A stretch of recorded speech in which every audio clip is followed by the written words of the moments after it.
Bismillahirrahmanirrahim. Assalamualaikum warahmatullahi wabarakatuh.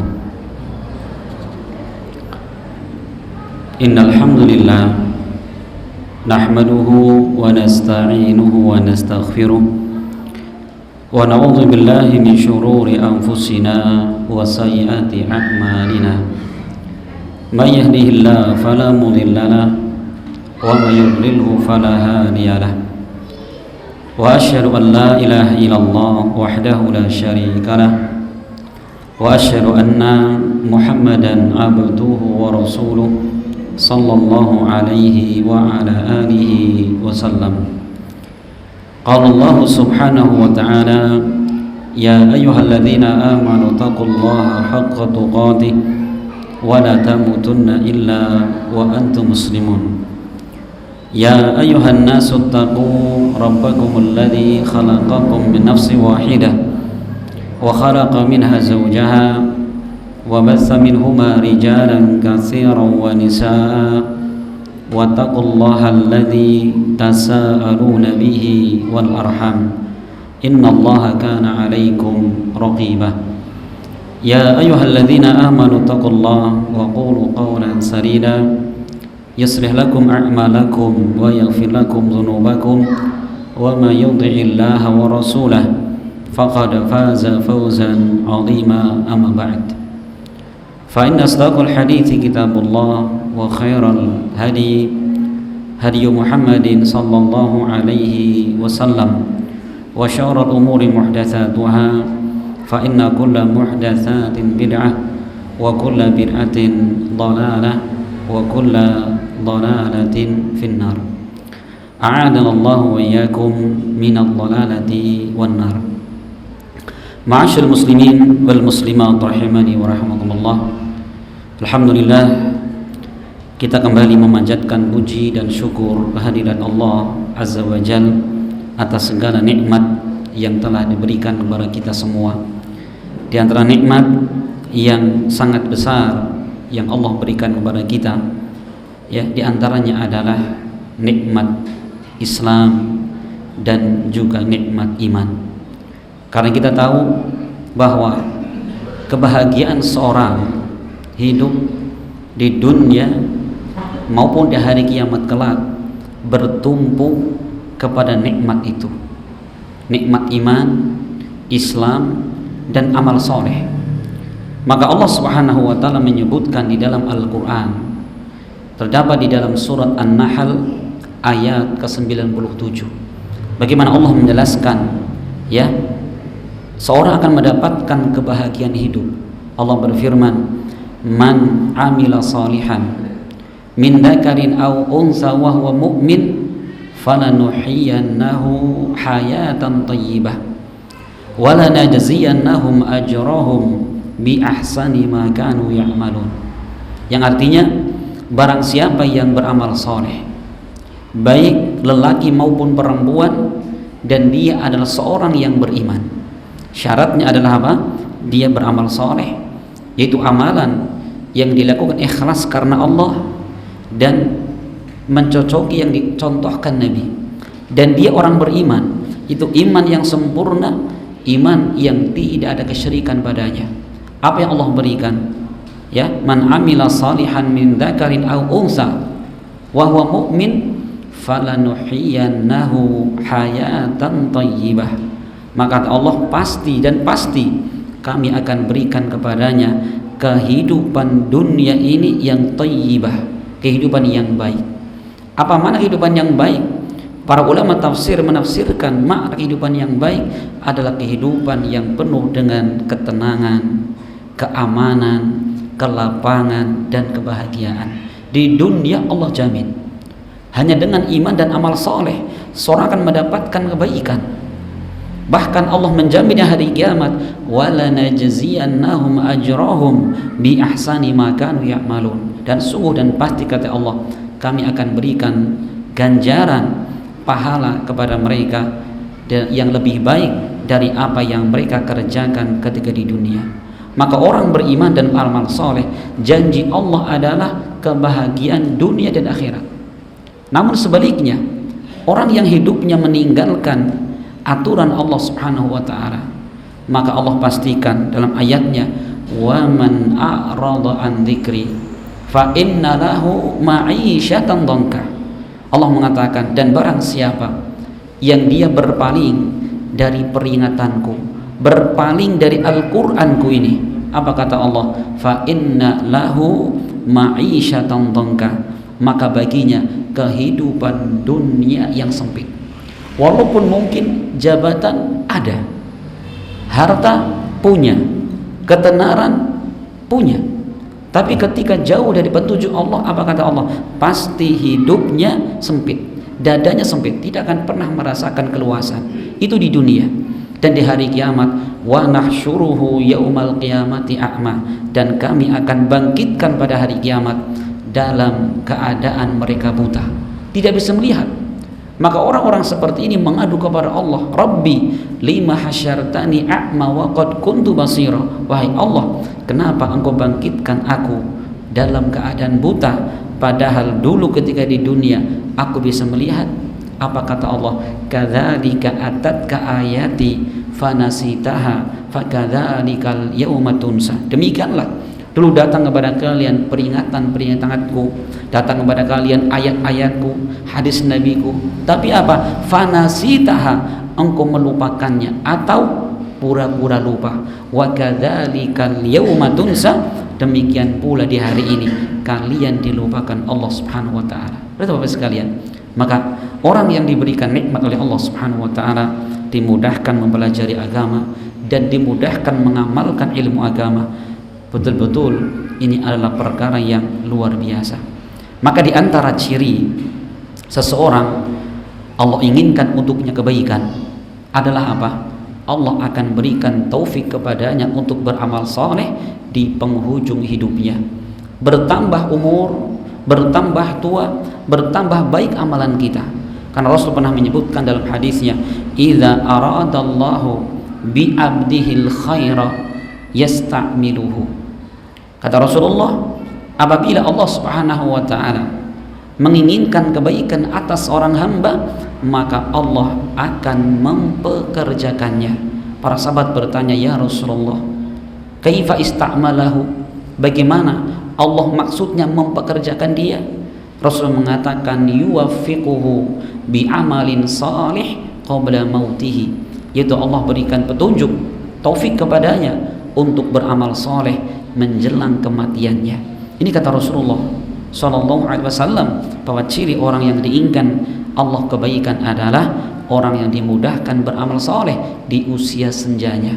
Ya, bertambah umur, bertambah kebaikannya, bertambah hari, bertambah kesolehannya. Ya, maka kehidupan seorang mukmin ya adalah kisarannya antara satu ketaatan pindah kepada ketaatan yang lainnya. Inilah ma'asyiral muslimin wal muslimat rahimani wa rahimakumullah, yang sangat kita berharap kepada Allah bahwa kita termasuk orang-orang yang diberikan taufik oleh Allah untuk bisa mengisi di sisa umur dan waktu yang ada ini untuk memperbanyak amal soleh dan untuk memperbanyak amal-amal kebaikan yang lainnya. Amin ya rabbal alamin. Ma'asyiral muslimin wal muslimat rahimani wa rahimakumullah, insyaallah kita akan kembali melanjutkan kajian di dalam kitab At-Tauhid alladzi huwa haqqullahi 'alal 'abid. Kitab tauhid yang ini merupakan hak Allah Subhanahu wa taala atas para hambanya. Ya, ini termasuk kitab yang sangat penting untuk kita pelajari, untuk kita ulang-ulang kembali, karena yang namanya kitab tauhid ini adalah kitab yang mengenalkan kepada kita, ya, kitab yang mengenalkan kepada kita bagaimana kita beribadah kepada Allah Subhanahu wa taala. Ya. Dan kita dikenalkan di sini bagaimana ya kesyirikan kepada Allah Subhanahu wa taala. Ya, maka seorang muslim mengetahui tentang bab ini, apa itu tauhid dan apa itu syirik, adalah perkara yang sangat dibutuhkan. Kenapa Bapak sekalian? Karena Rasul mengatakan syirik itu perkaranya sangat samar. Ya, sampai Rasul pernah mengatakan, ya, asyirku akhfa min dabimin naml. Rasul mengatakan bahwa kesyirikan itu lebih samar daripada gerakan semut merah yang semut kecil ya yang berada di atas batu hitam di tengah malam yang gelap. Coba Rasul menggambarkan bahwa itulah kesyirikan, lebih samar daripada apa tadi, gerakan semut hitam di atas batu hitam di tengah malam yang gelap gulita. Ya, makanya Rasul memerintahkan kepada kita untuk apa? Berdoa kepada Allah agar kita dilindungi perbuatan syirik kepada Allah dalam keadaan kita tahu dan dalam keadaan kita tidak tahu. Ya, karena apa? Banyak di antara kita ya melakukan kesyirikan kepada Allah dalam keadaan kita tidak menyadarinya. Maka di dalam bab yang akan kita baca kali ini, yaitu penulis kitab mengatakan di dalam bab yang ke-9, penulis kitab mengatakan babu ma jaa fi dzabhi li ghairillah. Bab yang menjelaskan tentang penyembelihan yang ditujukan untuk selain Allah Subhanahu wa taala. Jadi penulis kitab di sini menjelaskan ya tentang hukum bagi orang yang menyembelih satu binatang untuk selain Allah Subhanahu wa taala. Ya, kemudian beliau di dalam bab ini mendatangkan satu ayat Al-Qur'an atau dua ayat Al-Qur'an dan dua hadis Nabi sallallahu alaihi wasallam. Beliau berkata, wa qala Allah taala, dan firman Allah taala di dalam surat Al-An'am ayat 162 sampai 163. Allah berfirman, qul inna salati wa nusuki wa mahyaya wa mamati lillahi rabbil alamin la syarikalah wa bidzalika umirtu wa ana awwalul muslimin. Surat Al-An'am 162 sampai 163, yang artinya kata Allah, qul, katakanlah wahai Nabi, inna salati, sesungguhnya salatku, wa nusuki, nusuk ditafsirkan oleh Al-Imam Ats-Tsauri dan juga ditafsirkan As-Sudi dan juga Sa'id ibni Jubair menafsirkan maknanya adalah zabhi, yaitu penyembelihanku. Jadi Rasul diperintahkan Allah untuk apa? Ucapkan wahai Nabi, sesungguhnya salatku dan sembelihanku, wa mahyaya, dan hidupku, wa mamati, dan matiku. Makna hidupku ai wa ma'atihi fi hayati, yaitu apa yang aku amalkan ketika aku hidup, wa amutu alaihi, dan apa yang aku mati di atas amalan itu berupa iman dan amal soleh. Perhatikan, jadi ikrarnya Rasul apa? Dan apa yang aku kerjakan selama aku hidup dan aku mati di atas amal soleh tersebut, lillahi rabbil alamin, hanya untuk Allah Rabbul Alamin, la syarikalah, yang tidak ada sekutu baginya, wa bidzalika umirtu, oleh karena hal itu aku diperintahkan dan aku adalah orang yang pertama kali Islam. Dalam ayat ini ma'asyiral muslimin jelas sekali ya tentang bagaimana dalil tentang masalah penyembelihan itu. Sebelumnya Bapak sekalian, apa itu menyembelih? Apa itu menyembelih? Para ulama mendefinisikan menyembelih adalah ishaqur ruh bi iraqatid dami ala wajhin makhsus. Ya, yaitu seorang yang menghilangkan ruh dengan cara mengalirkan darah. Perhatikan, itu menyembelih. Ya, dengan cara yang khusus, cara yang disyariatkan dalam agama. Itu namanya menyembelih. Tidak sekedar mematikan binatang. Tapi apa? Yaitu mematikan binatang dengan cara mengalirkan darah. Maka kalau seorang misalkan dia menyembelih dengan cara dipukul menggunakan benda tumpul, itu bukan menyembelih, tapi bunuh namanya. Itu ya. Ini. Atau seorang yang menyembelih walaupun dia mengalirkan darah, cuman caranya tidak syar'i, seperti bagaimana dipenggal kepalanya. ya, atau menjadi sasaran tembak sampai mati misalkan, itu bukan menyembelih yang disyariatkan. Nah, itu ya. Jadi menyembelih itu adalah apa? Menghilangkan ruh dengan cara mengalirkan darah. Nah, yang dibahas penulis kitab di sini adalah penyembelihan yang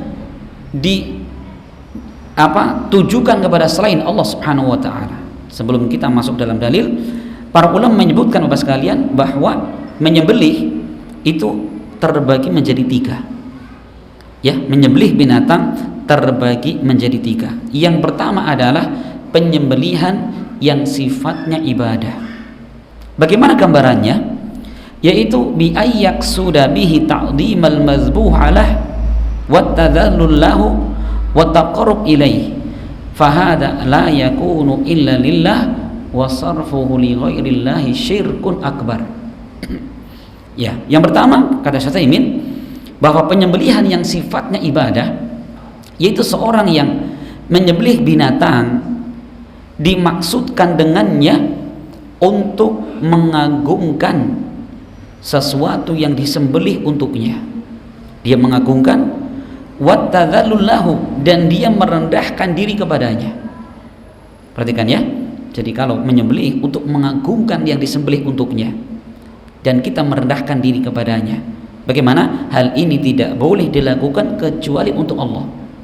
Jika melakukan untuk selain Allah, itu termasuk syirik akbar. Ya, contoh, kita berkorban hari raya Idul Adha, kita ya mengorbankan satu binatang ternak. Apa tujuan kita berkorban? Kita mengagungkan Allah. Makanya sebelum kita motong, kita disunahkan untuk membaca doa Bismillahirrahmanirrahim, Allahu Akbar. Ya, dengan nama Allah, Allah Maha Besar. Kita menyembelih untuk apa? Mengagungkan Allah Subhanahu wa taala. Kan gitu ya. Contoh lagi, kita akikah. Untuk apa kita akikah itu? Untuk mendekatkan diri kita kepada Allah. Boleh? Boleh. Ya, dan kita merendahkan diri kepadanya, mendekatkan diri kepadanya, merendahkan diri kepadanya. Perhatikan, itu ibadah yang sangat utama. Maka kapan seseorang menyembelih binatang bentuknya seperti ini dengan tujuan mengagungkan selain Allah, kita merendahkan diri kepada selain Allah, itu yang namanya syirik. Itu namanya syirik akbar. Jadi ya seperti ada seorang menyembelih binatang. Ya, kenapa? Karena suatu tempat dianggap angker, biar dia selamat, tidak diganggu dari, kalau orang Jawa bilang, yang mau rekso, ya, mau rekso. Maka apa? Mempersembahkan sesuatu. Untuk apa dia mempersembahkan itu? Kita merendahkan diri, kita mengagungkan yang disembelih untuknya. Lah, itu hakikat perbuatan syirik kepada Allah Subhanahu wa taala. Ini yang pertama, Pak. Menyembelih tujuannya ibadah. Yang kedua adalah menyembelih yang sifatnya adalah boleh, seperti menyembelih binatang untuk dimakan, untuk dijual kembali. Ya, ini adalah perkara yang diperbolehkan. Ada di sana menyembelih yang sifatnya sunnah. Seperti apa? Rasul memerintahkan kepada Abdurrahman bin Auf, ketika Abdurrahman bin Auf bertemu dengan Nabi, kemudian didapati pada baju Abdurrahman bin Auf ada za'faron, yaitu bekas minyak wangi. Rasul bertanya, ini apa? Ya Rasul, ini za'faron, yaitu bahwa saya habis menikahi seorang wanita. Gitu ya. Maka Rasul mengatakan, aulin walau bisyah, adakan walimah walaupun sekedar menyembelih seekor kambing. Rasul mendorong di situ. Ya, memerintahkan untuk apa? Untuk memotong hewan. Untuk apa? Untuk acara walimah. Itu termasuk perkara yang disunahkan. Atau misalkan ada tamu gitu ya, kita motong yang kita miliki. Ini seperti yang dilakukan Nabi Ibrahim alaihissalam. Ketika kedatangan tamu, ya, ternyata tamu tersebut adalah para malaikat. Apa yang dilakukan Ibrahim alaihissalam? Beliau motong sapi yang gemuk, kemudian dipanggang dan kemudian dihidangkan kepada para tamu. Perhatikan. Nah, ini Bapak sekalian, ini 3 gambaran bahwa menyembelih itu ada yang bentuknya ibadah, ada yang bentuknya disunahkan, ada yang bentuknya diperbolehkan. Ya.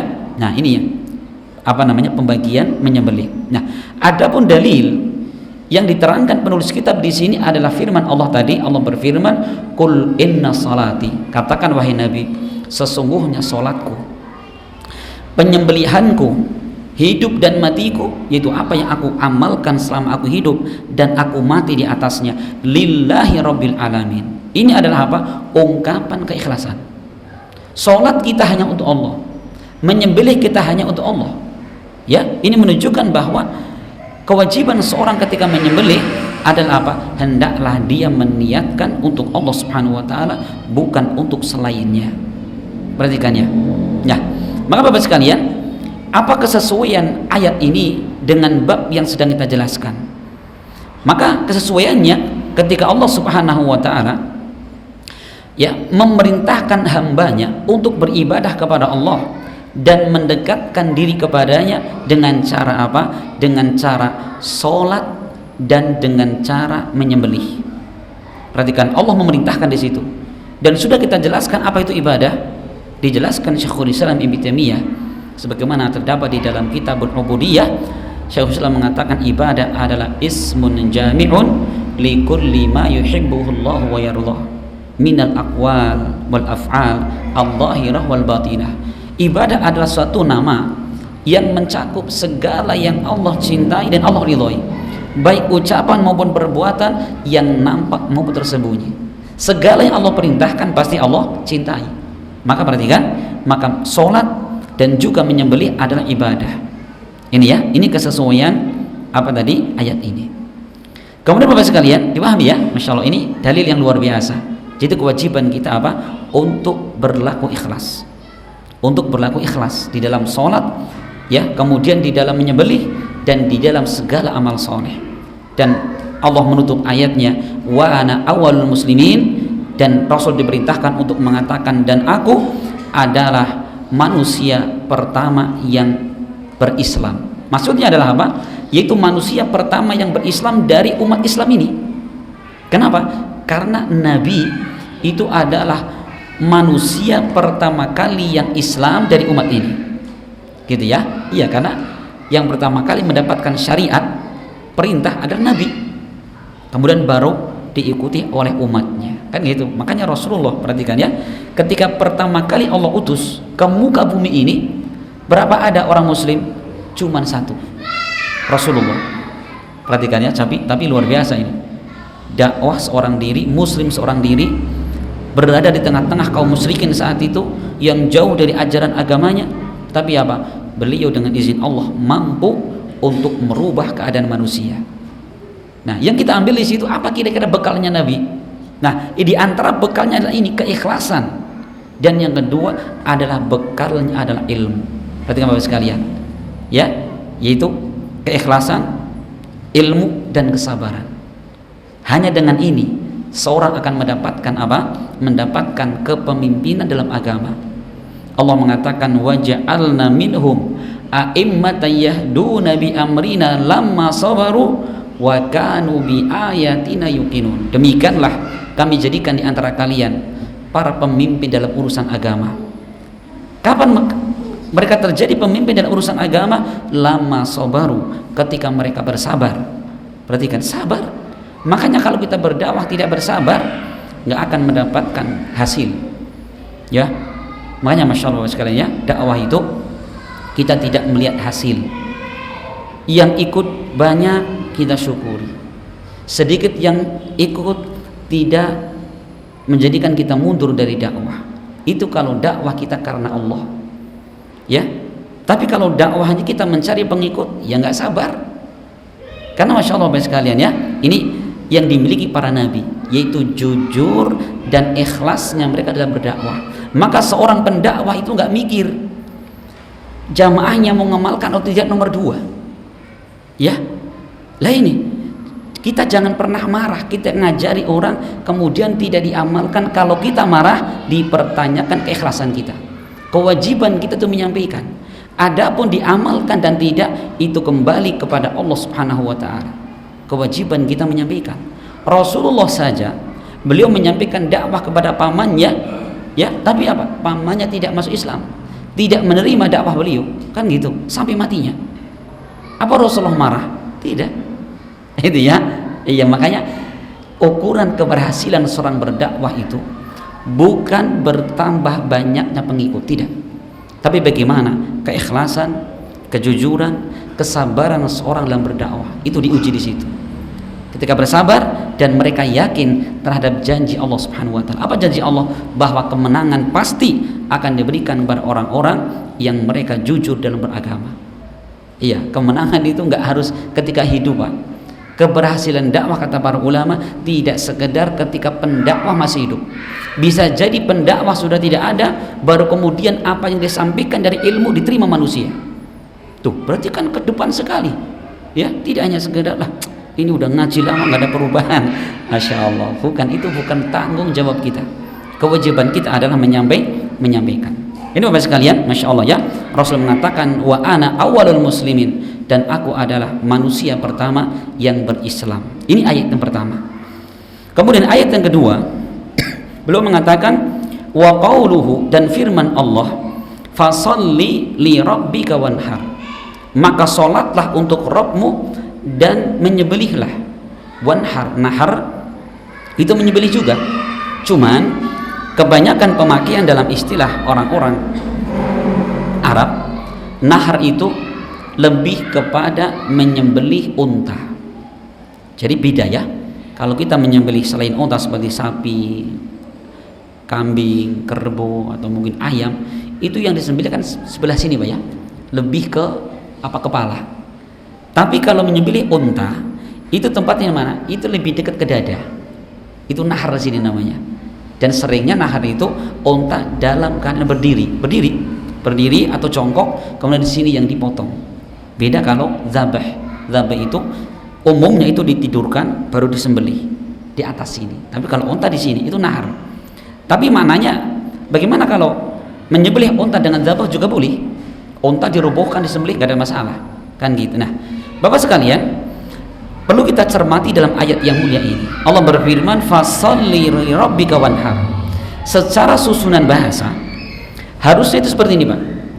Susunan bahasa Arab harus seperti ini. Harusnya itu fasalli wanhar li rabbik. Fiil diatofkan kepada fiil, baru kemudian diikutkan jar dan majrur. Kan gitu harusnya. Fasalli wanhar li rabbik. Namun di sini Allah memerintahkan fasalli li rabbika wanhar. Fasalli li rabbika baru wanhar. Jar majrur didahulukan. Para ulama seperti Al-Imam Ibnu Qayyim beliau mengatakan bahwa taqdim ma haquhu ta'khir yufidul hasra wal ikhtisas. Mengakhirkan atau mendahulukan sesuatu yang harusnya diakhirkan itu memberikan faedah pembatasan dan pekhususan. Yang maknanya bahwa penyembelihan itu hanya boleh untuk Allah, bukan untuk selainnya. Itu ya. Nah, maka Bapak sekalian, Masya Allah, di dalam ayat ini Allah menyebutkan dua bentuk ibadah yang sangat utama. Jadi Allah sebutkan dua ibadah ini pakainya fasolli. Jadi ayat sebelumnya itu adalah apa? Allah menyebutkan tentang apa? Inna a'tainakal kautsar. Sesungguhnya kami telah berikan kepada engkau wahai Rasul Al-Kautsar. Apa Al-Kautsar itu? Ya, ada dua penafsiran para ulama. Bisa makna yang pertama adalah Al-Kautsar nikmat yang banyak, atau Al-Kautsar maknanya adalah apa? Sungai yang ada di surga. Sungai di surga. Ya, yang sungai ini kemudian ngalir dan masuk ke mana? Telaga Nabi. Ya, sudah kita jelaskan dulu pertemuan tentang iman pada yaumul akhir. Nah, di sini Bapak sekalian, jadi Allah menyebutkan fasalli pakai fa di situ menunjukkan apa? Itu sebagai bentuk kesyukuran kepada Allah berupa diberikan nikmat yang banyak. Maka bagaimana? Maka fasalli, solatlah untuk Rabbmu dan menyembelih. Jadi solat yang kita kerjakan, kemudian penyembelihan yang kita kerjakan, hakikatnya itu adalah sebagai bentuk syukurnya kita kepada Allah atas begitu banyak nikmat yang Allah berikan. Gitu Pak ya. Jadi kita sholat itu syukur kepada Allah, kita berkorban syukur kepada Allah. Ya, kita sholat kenapa? Allah berikan kepada kita, Masya Allah, badan yang sehat, berikan kepada kita mungkin makanan yang cukup, ya, dan nikmat yang lainnya. Kita berkorban, Allah berikan kepada kita harta, walaupun tidak banyak, cuma apa? Cukup berkorban, itu bentuk syukur kita kepada Allah. Makanya Rasulullah memahami, Pak. Ketika Rasul di antara kebiasaan beliau, sekali sholat malam, saking lama beliau berdiri, saking panjangnya bacaan beliau, kaki beliau sampai bengkak-bengkak. Maka Aisyah istri beliau mengatakan, ya Rasulullah, alaysa qad ghafarallahu ma taqaddama min dzambik wa ma ta'akhkhar. Ya Rasul, bukankah dosa-dosamu telah diampunkan Allah, baik yang telah lalu maupun yang akan datang? Apa kata Rasul? Afala akunu abdan syakura? Apakah tidak boleh aku menjadi seorang hamba Allah yang syakur? Syakur dalam bahasa Arab itu namanya sighah mubalaghah, yang mana terus dan terus bersyukur, bukan syakir, Pak. Ya, syakir itu kalau pas dapat nikmat syukuran gitu ya, dapat rumah syukuran, beli mobil syukuran gitu ya, punya anak syukuran. Kalau nggak punya nikmat nggak syukur, gitu ya, itu namanya syakir. Adapun syakur adalah orang yang senantiasa bersyukur, mendapatkan nikmat banyak bersyukur, sedikit pun bersyukur, bahkan tidak mendapatkan nikmat bersyukur. Itu namanya syakur. Nah ini, Pak, masya Allah. Maka Allah di sini menggandengkan dua macam ibadah, yaitu apa? Ibadah sholat dan ibadah menyembelih. Ya, karena Bapak sekalian, ternyata di dalam dua ibadah ini dijelaskan Syekhul Islam Ibnu Taimiyah, beliau mengatakan, amarallahu ayyajma'a baina hatainil ibadatain huma as-salatu wan nusuk ad-dalatani 'alal qurbi wat tawadhu'i wal iftiqari wa husnil dhanni wa quwwatil yaqin wa tuma'ninatil qalbi ila Allah ta'ala wa ila wa'dihi. Beliau mengatakan Allah memerintahkan hamba-hambanya untuk menggabungkan kedua ibadah ini, yaitu sholat dan menyembelih. Yang kedua ibadah ini adalah menunjukkan tentang apa? Dekatnya seorang hamba kepada Allah, tawadhu'nya, rendah dirinya hamba kepada Allah, dan merasa butuhnya hamba kepada Allah, dan prasangka baiknya hamba kepada Allah, dan kuatnya keyakinan hamba kepada Allah, serta ketenangan jiwa seorang hamba ketika apa? Menunggu janji-janji Allah. Perhatikan, ini luar biasa ya. Jadi dalam ibadah dua ini luar biasa. Seorang yang melakukan sholat ini menunjukkan apa tadi?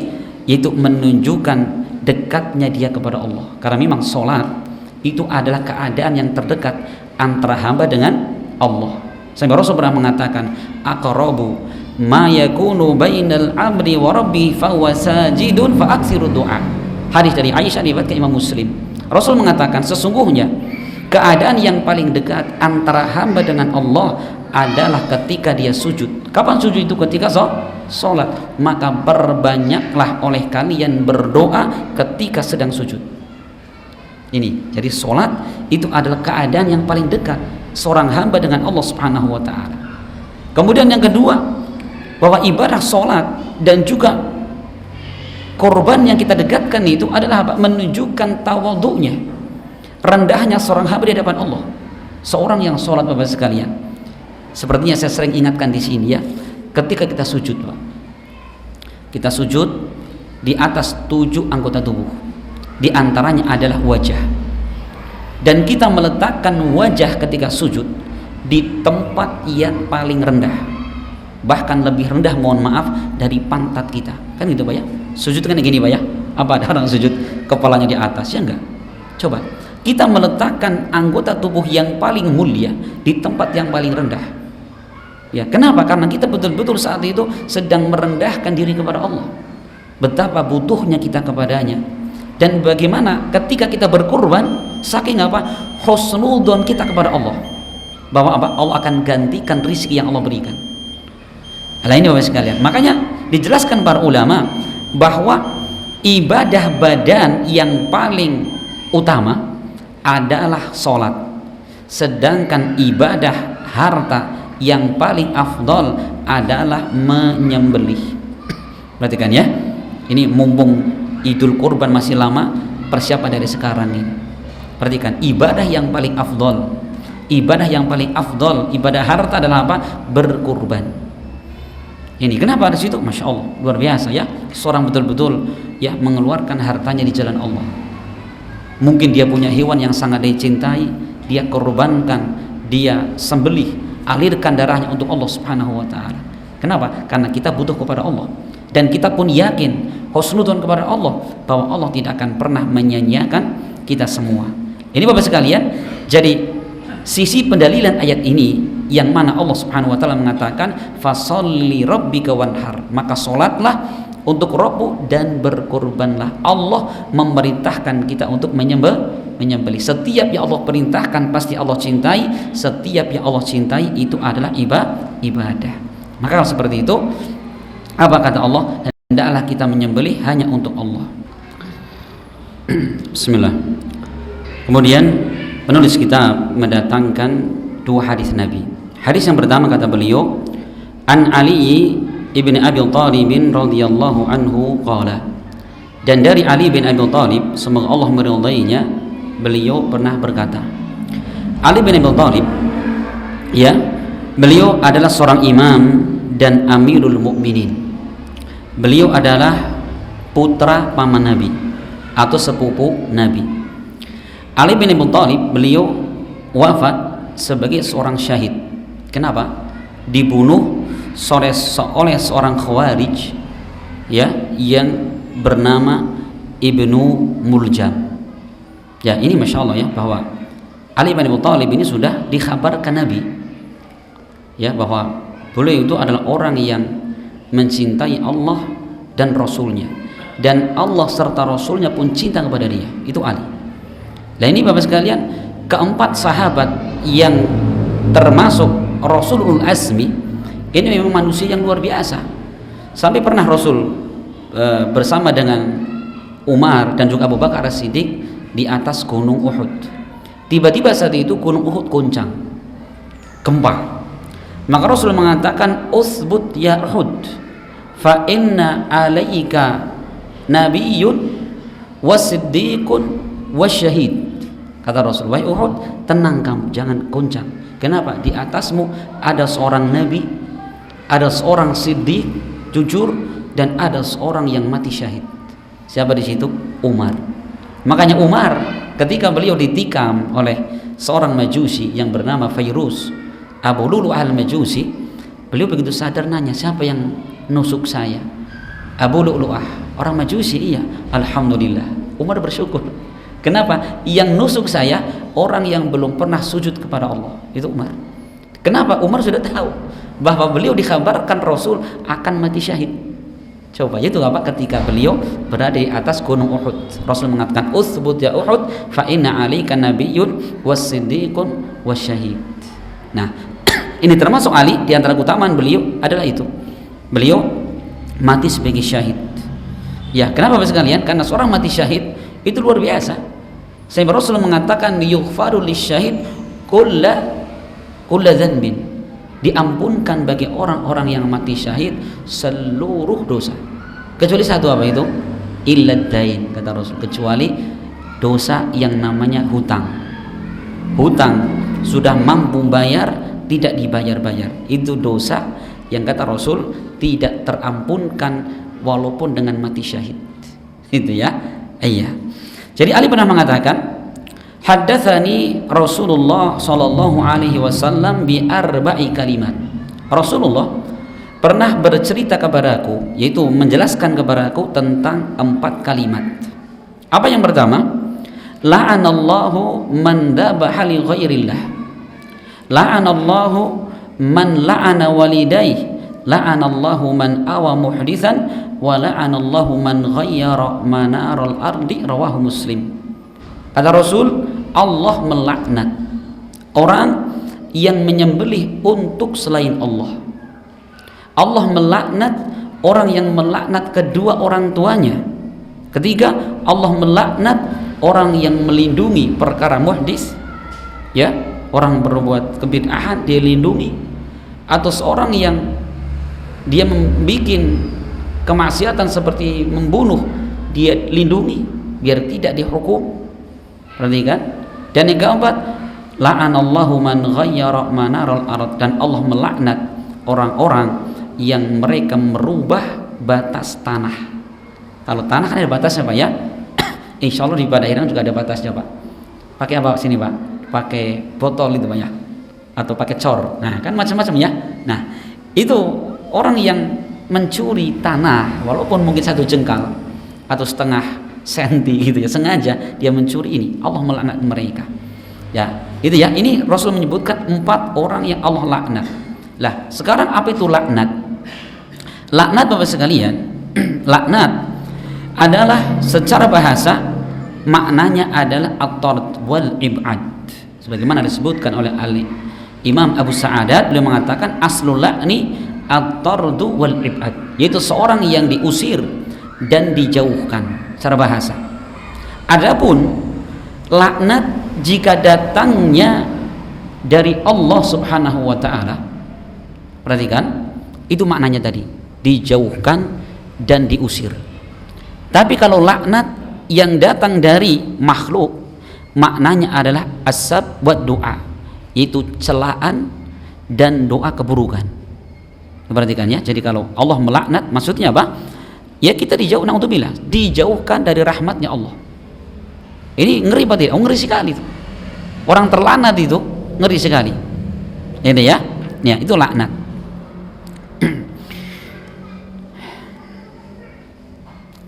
Kemudian Bapak sekalian, di dalam ayat ini atau hadis ini maaf, yaitu Rasul Allah Subhanahu wa taala melaknat beberapa orang yang disebutkan sifatnya.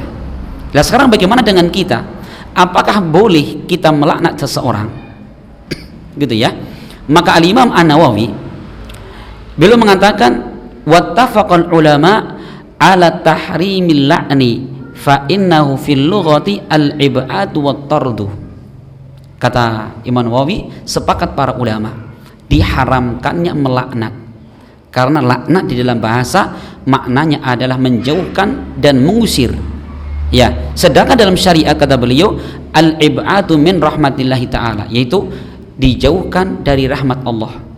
Maka kata beliau maka tidak boleh seorang itu menjauhkan dari rahmat Allah Subhanahu wa taala. Jadi intinya kalau kita melaknat ya dengan ditakyin disebutkan orangnya tidak boleh. Walaupun kata beliau ya, walaupun yang dia laknat adalah seorang kafir sekalipun atau hewan sekalipun tidak boleh. Kalau kita melaknat tujuannya satu orang, kamu dilaknat nggak boleh. Itu ya, walaupun dia orang kafir. Kenapa? Karena walaupun dia masih dalam keadaan kekafiran, kita belum tahu apakah orang ini kelak mati di atas kekafiran atau mati di atas keislaman. Kita nggak tahu. Gitu ya. Adapun ya melaknat dengan sifat seperti Rasul mengatakan Allah melaknat siapa? Orang yang menyembelih untuk selain Allah. Allah melaknat orang yang melindungi orang berbuat kebid'ahan. Allah melaknat orang yang mencuri tanah dan sebagainya. Itu dengan sifat. Sebagaimana ini juga banyak dalam syariat ya, tentang Allah Subhanahu wa taala melaknat untuk al-wasilah wal mustausilah. Siapa itu? Yaitu orang-orang yang mereka menyambung rambutnya. Jadi rambut sudah bagus dibikin, kalau orang Indonesia bilang pakai sanggul loh ya. Nah ya Bapak sekalian, itu termasuk apa? Termasuk yang dilaknat dalam syariat. Termasuk dilaknat itu. Sebagaimana hal ini diterangkan Rasulullah dalam hadis ya, datang dari sahabat Abu Juhaifah. Dikatakan di sana, beliau mengatakan inna Rasulullah naha an thamanil kalbi wa thamanil dami wal kalbi wa kasbil amati wala anal washimata wal mustaushimata wa akilar riba wa mukilahu wala ana al musawwir, rawahul Bukhari. Kata Abu Juhaifah bahwasanya Rasulullah beliau melarang seorang untuk makan uang hasil menjual darah, uang hasil menjual anjing, dan uang hasil pelacuran. Dan Rasul juga melaknat apa al-washimah wal mutawashimah, yaitu Allah juga melaknat siapa? Yaitu orang yang menyambung rambut atau orang yang meminta disambungkan rambutnya. Itu ya, itu kan sifat boleh. Kita orang berlaknat seperti itu. Dan juga dalam hadis lainnya Rasul mengatakan Allah melaknat siapa? Yaitu mustausilah wal washimah, yaitu orang yang meminta ditato dan orang yang mentato. Jadi tato itu perbuatan dilaknat, Pak. Itu ya. Iya, hati-hati Bapak sekalian. Nah, ini diantara contoh-contoh apa? Perbuatan yang mendapatkan laknatnya Allah. Nah, yang pertama Bapak sekalian, Rasul mengatakan bahwa Allah melaknat siapa? Orang yang menyembelih binatang untuk selain Allah Subhanahu wa taala. Lah, makna menyembelih untuk selain Allah bisa maknanya adalah seorang yang ketika menyembelih dia menyebutkan nama atau tujuan dia selain Allah, seperti saya sembelih binatang ini untuk setan tertentu, jelas ya. Atau di dalam dia menyembelih dia menyebutkan dengan nama selain Allah, seperti orang mengatakan demi Yesus ya, demi jin ini, itu jelas kedua-duanya adalah apa? Menyembelih untuk selain Allah. Yang pertama, orang meniatkan menyembelih untuk selain Allah, untuk misalkan tadi perempatan jalan yang dianggap angker, atau dipersembahkan kepada penghuni laut biar enggak mengganggu gitu ya. Itu jelas, itu adalah apa? Sesembelihan untuk selain Allah. Walaupun dia membaca bismillah, kalau tujuannya adalah untuk selain Allah, bagaimana? Itu termasuk perbuatan syirik. Berarti apa? Hewan yang disembelih adalah bangkai, tidak halal dikonsumsi, haram hukumnya. Ini ya, haram dikonsumsi. Ini yang pertama. Dan ini syahid dari penjelasan kita tentang haramnya seorang yang apa? Menyembelih untuk selain Allah. Ini yang pertama. Kemudian yang kedua kata Rasulullah, wala'anallahu man la'ana walidai, dan Allah melaknat seorang anak yang melaknat kedua orang tuanya. Ya, mencela kedua orang tuanya. Jadi laknat kan mencela ya. Bisa secara langsung, yaitu seorang anak dia mencela bapak ibunya sendiri, naudzubillah. Atau dia menjadi sebab. Dia menjadi sebab. Kok bisa? Iya. Dia nyaci maki orang tuanya orang lain. Loh, bapak kamu gini. Sehingga dengan celaan kita ini orang itu membalas mencela orang tua kita. Makanya Rasul pernah mengatakan di dalam hadis yang diriwayatkan Bukhari Muslim, beliau mengatakan minal kabairi syatmur rajuli walidai, termasuk dosa besar adalah seorang yang dia mencela kedua orang tuanya sendiri. Para sahabat kaget, ya Rasulullah, hal yastumur rajul walidai, apa ada anak mencaci maki kedua orang tua sendiri? Rasul mengatakan iya. Bagaimana caranya? Yasubbu abar rajuli fayasubbu abah wa yasubbu ummahu fayasubbu ummahu, yaitu dia mencela bapak dan ibunya orang lain sehingga orang lain itu membalas mencela bapak dan ibunya kalian. Perhatikan, kita menjadi sebab. Makanya hati ya, kita jangan lisan jangan gampang nyela orang tua orang lain, sehingga apa? Lama-lama mereka apa? Mencela orang tua kita. Termasuk kita tidak boleh mencela sesembahan selain Allah. Perhatikan ya, kita tahu sesembahan selain Allah itu buruk, tidak boleh. Cuma apa kata Allah?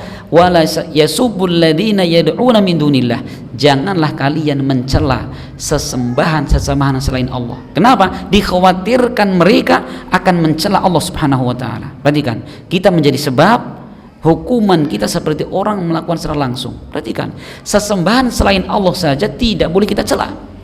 Kenapa? Dikhawatirkan orang-orang yang menyembah kepada sesembahan tersebut akan mencela Allah. Ini perhatikan, insyaallah ya, luar biasa ini. Ini yang kedua, yaitu Allah melaknat bagi anak-anak yang mereka melaknat kedua orang tuanya. Yang ketiga, la'anallahu man awa muhdisan, Allah melaknat orang-orang yang mereka melindungi muhdis. Ya, muhdis kata Abu Sa'adat bisa dibaca muhdis, bisa dibaca muhdas. Ya, jadi kalau dibaca muhdis yaitu dia menolong orang yang berbuat kejahatan, seperti ada seorang membunuh orang lain, ya, dikejar-kejar polisi, dilindungi sama kita, taruh di rumah kita gitu ya, di pintu rahasia, nggak boleh itu. Atau misalkan dalam Islam orang mau ditegakkan hukum had, dia membunuh mau dikisos, sama kita dilindungi, taruh di kebun kita misalkan, nggak boleh itu. Itu termasuk apa? Awam huditsan. Orang seperti itu dilaknat dalam Islam. Adapun kalau dibaca muhdats, yaitu adalah apa? Seorang yang dia melindungi perkara-perkara yang baru, yaitu kebid'ahan. Dia lindungi, bahkan dia dukung, ya, dia ikut andil di situ. Nauzubillah. Itu termasuk apa? Orang-orang yang mendapat laknatnya Allah. Yang ketiga. Adapun yang keempat, kata Rasulullah, anallahu man ghayyara manaral ard. Allah melaknat orang-orang yang mereka merubah batas tanah, dimajukan atau dimundurkan. Tujuannya Pak, nyuri. Perhatikan Bapak sekalian, sekecil apapun tanah yang dicuri, ini dampaknya luar biasa pada hari kiamat. Sampai Rasul menyebutkan dalam hadis diriwayatkan Bukhari Muslim, Rasul mengatakan, man lalama shibran minal ardi tuwiqahu yaumal qiyamati min sabi aradin. Barang siapa yang dia zalim, mencuri tanah orang lain walaupun sejengkal, maka akan dikalungkan padanya pada hari kiamat 7 macam bumi. Satu jengkal Pak. Apa manfaatnya? Nyuri tanah sejengkal Pak, gak ada manfaatnya. Tapi di hari kiamat luar biasa, dikalungkan 7 bumi. Siapa yang kuat? Makanya Bapak sekalian, Masya Allah, luar biasa ini. Ini adalah peringatan dari Rasulullah tentang apa? Bahaya dan haramnya seorang yang berbuat zalim. Ini Pak ya. Jadi seorang yang menyembelih untuk selain Allah adalah mendatangkan laknatnya Allah. Kemudian kita baca hadis terakhir biar selesai.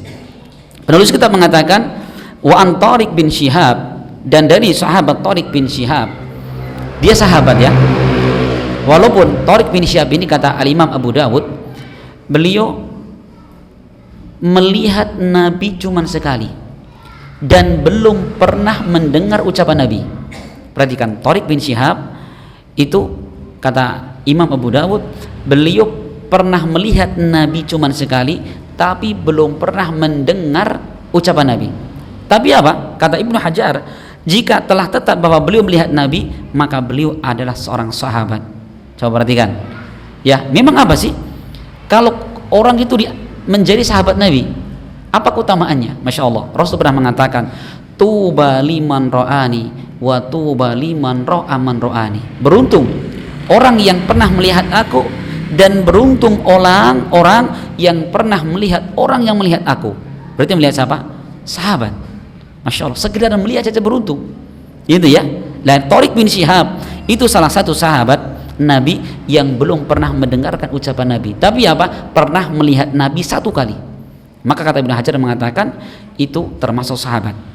Beliau mengatakan bahwasanya Rasulullah Shallallahu Alaihi Wasallam pernah mengatakan, dakhalal jannata rajulun fi dubab. Ada seorang lelaki, dia masuk ke dalam surga disebabkan karena lalat.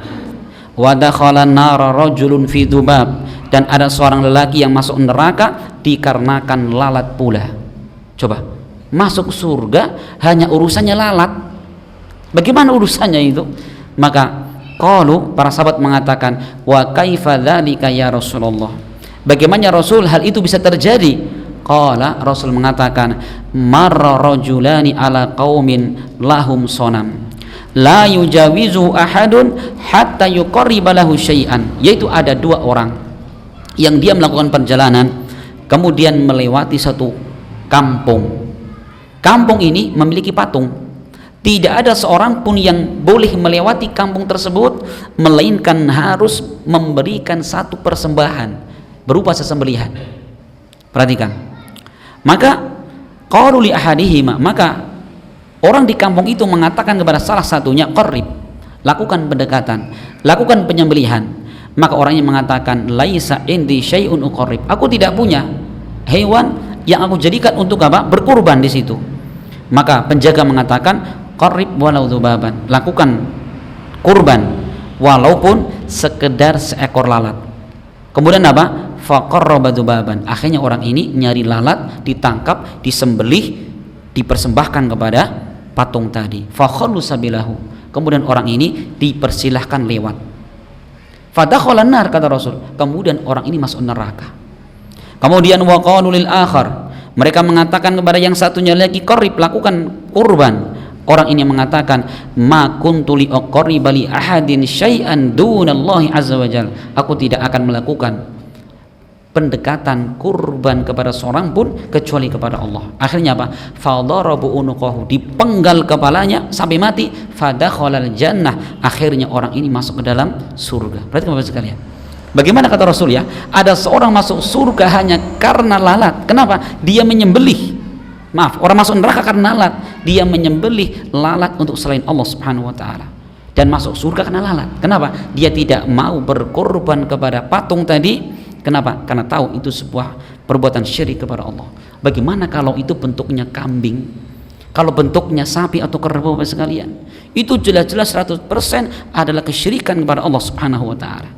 Maka dalam hadis yang mulia ini Bapak sekalian, banyak sekali faedah yang dapat kita ambil. Di antaranya yang pertama ya, bahwa ada seorang yang mereka masuk ke dalam neraka disebabkan karena lalat.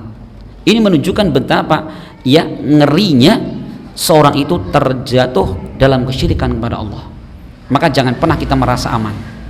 Faedah yang berikutnya bahwa terkadang seorang masuk ke dalam neraka dengan suatu sebab yang dari awal dia tidak maksudkan. Cuman apa? Karena kepepet. Kondisinya bagaimana? Daripada mati akan syirik kepada Allah. Perhatikan. Ya, padahal orang itu masih ada pilihan, nggak harus mati di situ. Tapi apa? Yang dia lakukan adalah bagaimana menyembelih untuk selain Allah Subhanahu wa taala. Dan hadis ini juga menunjukkan kepada kita bagaimana keutamaan dan agungnya mentauhidkan Allah dan ikhlas kepadanya. Itu apa? Menyebabkan masuk ke dalam surga. Wallahu a'lam bishawab. Ini ada beberapa pertanyaan, kita baca yang memungkinkan. Ya. Bismillahirrahmanirrahim. Izin bertanya, afan di luar tema. Nggak apa-apa. Bagaimana tuntunan syariat yang benar pada saat kita ingin menempati rumah yang baru? Mohon penjelasannya Ustadz, karena banyaknya arahan dari beberapa pendapat dan saya khawatir hal tersebut tidak sesuai dengan tuntunan syariat. Jazakumullah khairan wa jazakumullah khairan. Yang pertama Bapak sekalian, bahwa kita tahu bahwa tempat yang mungkin kita baru bangun atau beli rumah itu nikmat dari Allah. Maka syariatnya bersyukur kepada Allah. Bersyukur kepada Allah. Apa yang pertama? Syukur dalam hati, kita meyakini itu datang dari Allah dengan lisan mengucapkan alhamdulillah. Dan ketiga, kita gunakan nikmat rumah itu untuk ketaatan. Yang pertama. Yang kedua, bahwa sering didapati rumah yang baru dibangun atau baru dibeli yang lama tidak ditempati, ini sukanya ada aneh-aneh gitu ya. Gitu Pak ya.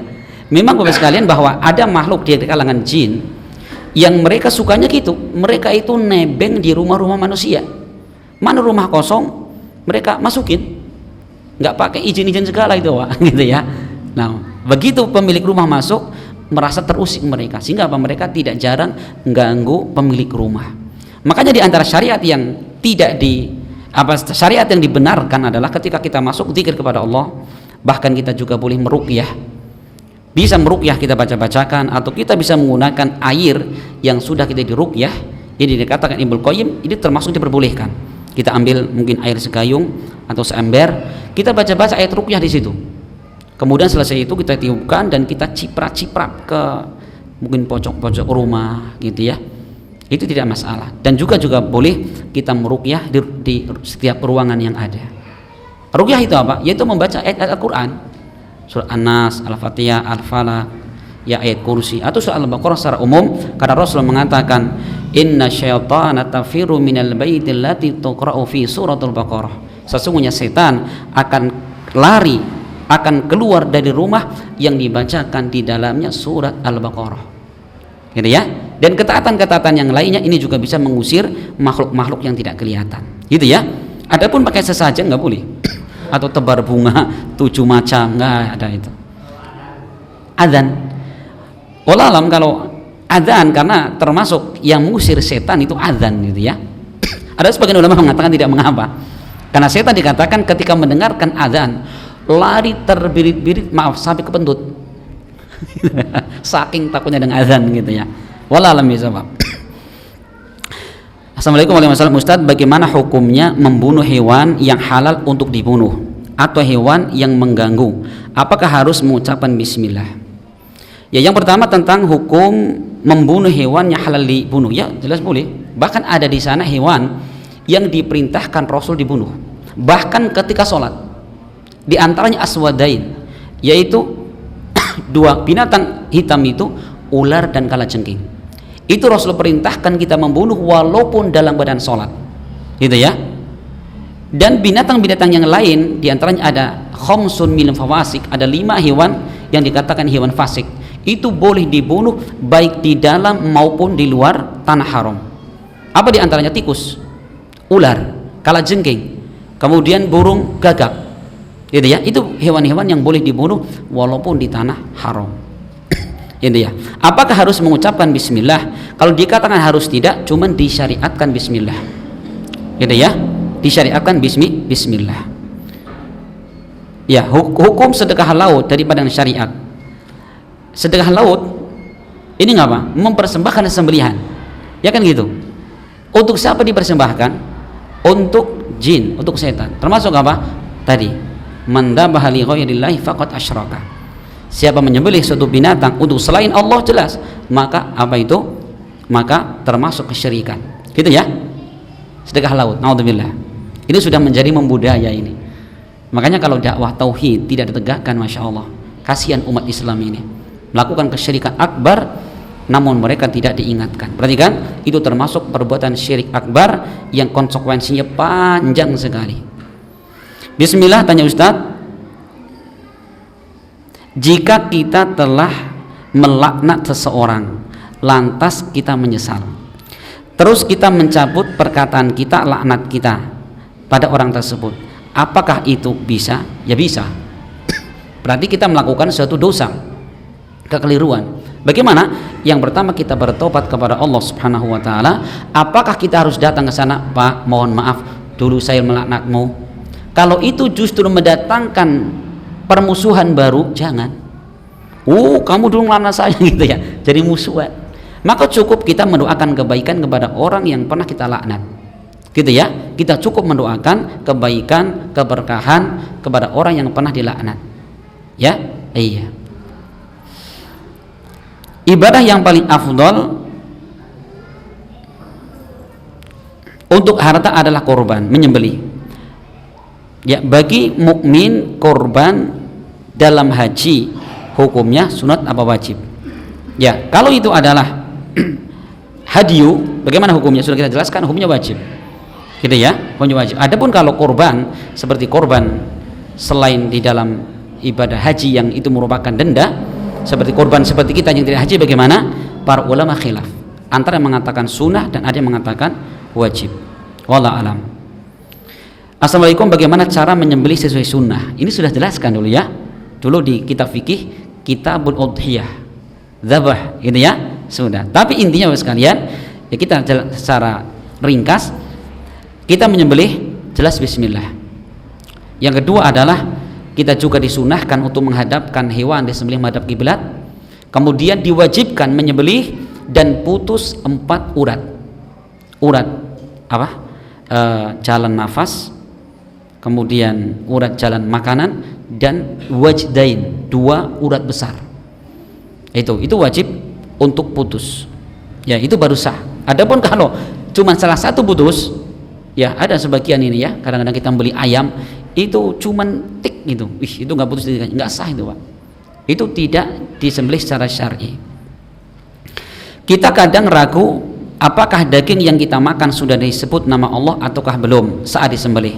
Lalu apakah kita harus bertanya pada penjual atau yang menyajikan makanan, apa yang harus kita lakukan? Yang pertama, kita tidak dibebani untuk bertanya, Pak, ini tadi bismillah atau tidak? Kita tidak dibebani. Yang pertama. Yang kedua, jika kita hidup di lingkungan masyarakat kaum muslimin yang secara umum mereka itu adalah menyembelih dengan bismillah dan kita ragu, bagaimana kata para ulama? Maka ketika kita makan, ucapkan bismillah. Sudah. Kita makan bismillah, beres.